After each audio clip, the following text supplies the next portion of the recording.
از طریق فضای مجازی با همسرم آشنا شدم و ازدواج کردم.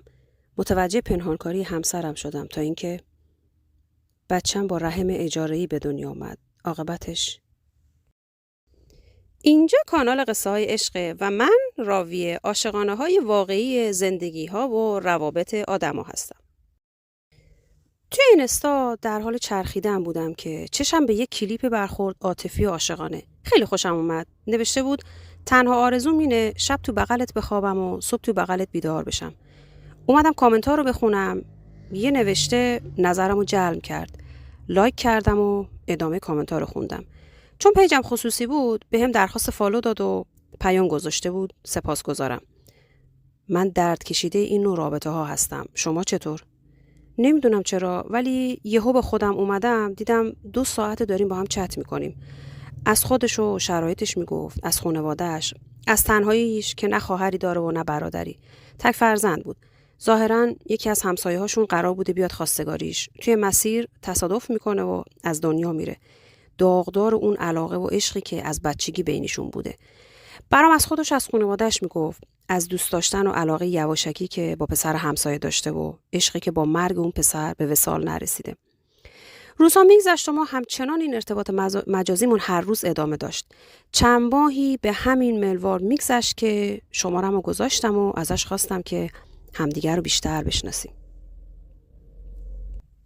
جالبیش این بود که شهرامون هم خیلی نزدیک به هم بود. چند روزی گذشت و یه روز وسط کارم دقیقاً سر ظهر گوشیم زنگ خورد. شماره ستاره بود. سلام علیک رسمی باهاش کردم و صدای ستاره میلرزید. یکم انگار ترسیده بود. گفتش که با ماشین داشته توی خیابون رانندگی میکرده، سر یه تقاطع تصادف میکنه. گفت میشه بیاین کمک؟ منم فکر نکرده سریع رسوندم پیشش و ترسیده بود. 2 تای آقا ظاهرا سرنشین اون ماشین بودن که داشتن باش بلند بلند صحبت میکردن. سرش داد میزدن و من که رسیدم طوری وانمود کردم که نامزدشم. صحنه رو که دیدم معلوم بود مقصر اون 2 تا آقا بودن، نه ستاره طفلی. گفتم مقصر شمایید. اگه قرار به قلدری باشه زنگ میزنم پلیس بیاد کروکی بکشه. که با این حرفم سعی کردن خودشونو جمع و جور بکنم و قائله ختم به خیر شد. خسارت دادن و رفتن. چراغ عقبش شکسته بود و یکم هم گلگیر سمت راننده. به ستاره کمک کردم ماشینشو ببریم تعمیرگاه که واسه اینکه 2 روز بعد آماده بشه و بعدش هم رسوندمش خونه. ارتباطمون از اون روز بیشتر و بیشتر شد. حس خیلی خوبی بهش داشتم. بعد چند مدت قرار گذاشتیم همدیگر دوباره ببینیم. تصورم از چهرش دقیقاً همونی بود که تو واقعیت دیدمش. دختر مهربون، چهره ملوس، چشای خیلی گیرا و ساده‌ای داشت. با دیدنش بی اختیار بغلمو باز کردم و محکم توی بغلم گرفتم و پیشونیشو بوسیدم. توی این مدت آشنایی و چت کردن ها حس می‌کردم سال‌هاست که میشناسمش. توی کافتریا با هم دیگه قرار گذاشتیم و از بابت تعمیر ماشینم خیلی تشکر کرد ازم. اون حرف میزد و من نگاش میکردم. گاهی نگاهش ازم قایم میکرد. ولی چشاش دروغ نمیگفت. اونم انگار منو دوست داشت. دستشو توی دستم گرفتم و زل زدم توی چشاش. بهش گفتم که بمون کنارم تا با همدیگه یه زندگی عاشقانه رو بسازیم. قول میدم برات هیچی کم نذارم. سرشو پایین انداخت و چیزی نگفت.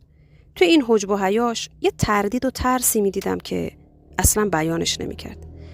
چند ماه بعد رفتم خواستگاریشو عقد کردیم و بعد عقد موندم خونه‌شون و اون شب برای اولین بار با عشق تو بغل همدیگه خوابیدیم. نزدیک صبح بود که حس نیاز شدیدی می‌کردم و شروع کردم به لمس کردن و لیسیدن. ستاره در حالی که خودشو تو بغلم جا می‌کرد با چشای نیمه باز میگفت چقدر بغلت حال داد. و ارتباط سر صبحمون خیلی شاداب و سرحال شدیم و رفتیم دنبال کارم. بعد چند ماه جهیزیمون تکمیل شد و عروسی مفصلی گرفتیم. رفتیم زیر یه سقف. نگم از عشق و علاقه‌ای که بینمون بود. هر روز عشق و علاقمون وابستگیمون به هم دیگه بیشتر و بیشتر میشد. ولی نمیدونم چرا یه غمی تو چشای ستاره حس می‌کردم. چند باری تو حین رابطه ازش پرسیدم که حسش بهم چجوریه؟ چی دوست داره؟ لذت میبره؟ همیشه گوشه چشاش اشک میومد و اظهار محبت میکرد بهم.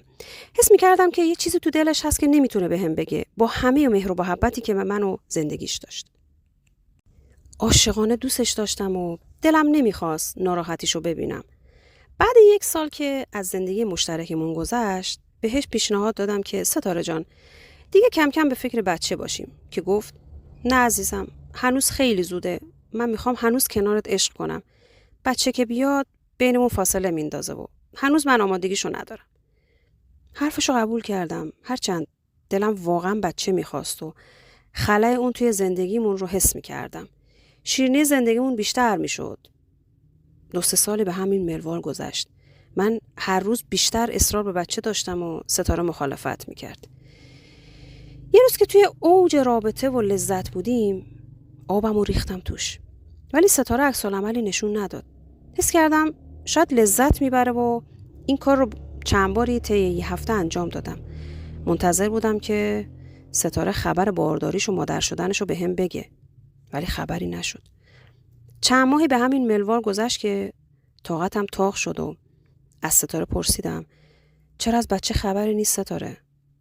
سری تکون داد و سکوت کرد.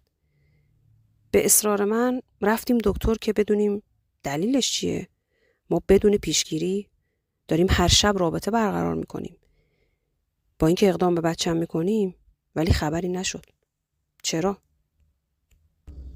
بعد کل آزمایش و سونوگرافی دکتر آب پاکی رو ریخت رو دستمون که خانمت به هیچ وجه شرایط بارداری رو نداره و نمیتونه باردار بشه و این شرایطش کاملا مادرزادیه. یعنی از قبل میدونسته. ستاره رو خیلی دوست داشتم. اصلا طاقت این که بخوام به خاطر این مسئله ازش جدا بشم رو نداشتم. با روحیاتی هم که ازش سراغ داشتم میدونستم که قبول نمیکنه بچه از پرورشگاه بیاریم، چون چند باری صحبتشو کرده بودیم قبلا بدونی که من اطلاعی داشته باشم. میگفت بچه باید از خود آدم باشه، نه از پرورشگاه. بعد اینکه از مطب دکتر اومدیم بیرون نشستیم توی ماشین. دستاشو گرفتم توی دستم و دستاش سرد بود. بهش نگاه کردم و گفتم ستاره جانم، فدای سرت عزیزم، دنیا که به آخر نرسیده. من تو رو با بچه میخوام. چه بدون بچه چه با بچه عاشقتم. واقعا دوستت دارم. بچه دوست دارم ولی تو رو زودتر از بچه و بیشتر از بچه دوست دارم. حرفم هنوز تمام نشده بود که گریه امانش نداد و بلند شروع کرد به زار زدن و گریه کردن. اصلا گریه کردنش عادی نبود برام. شاید هیچ وقت نمیتونستم خودم رو ببخشم. چرا این شرایط پیش اومده؟ خودشو تو بغلم جا داد و گفت بهروز، من لیاقت این همه عشق و علاقه تو رو ندارم. منو ببخش. از اول اگه همه چی رو بهت میگفتم شاید هیچ وقت نمیتونستم باهات ازدواج بکنم. با تعجب نگاش کردم که چی باید به هم میگفتی ستاره؟ نمیفهمم.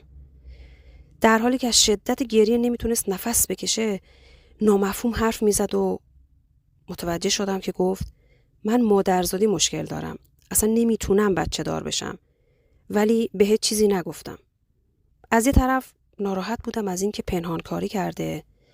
از طرف دیگه هم که خودم رو جای ستاره قرار میدادم به خاطر عشق و علاقه‌ای که به هم داشته پنهان کاری کرده. چند روزی با این قضیه خیلی فکر میکردم و گریه های ستاره دلمو به رحم آورد.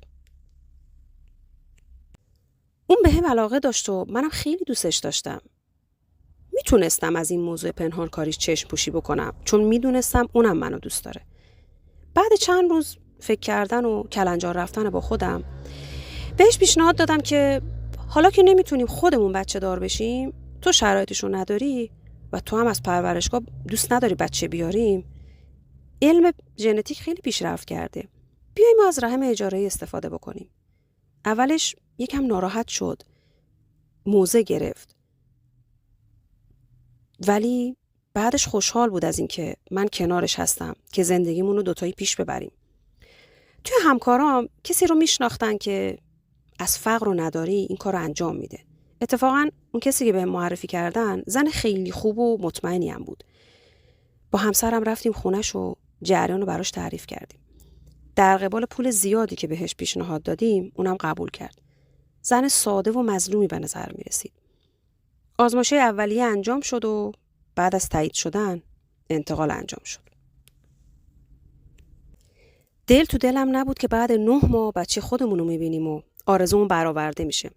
هر روز با همسرم بهش سر میزدیم، براش خرید میکردیم، از لباس و خوراک و میوه و کلا تقویتش میکردیم. سادگی و بی‌آلایشی اون زن برام عجیب بود.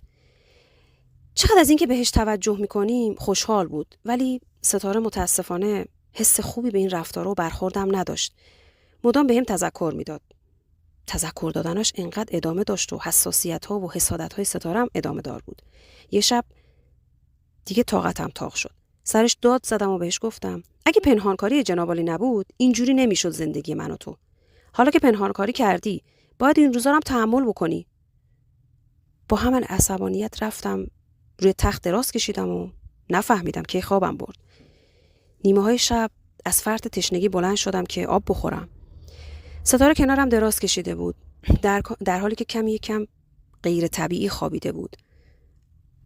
هرچند از گیر دادنهای الکی و حسادت‌های زنانش عصبانی بودم، ولی نزدیکش رفتم که پتو روش بندازم. دستم یهو خورد به دستش. بدنش سرد بود.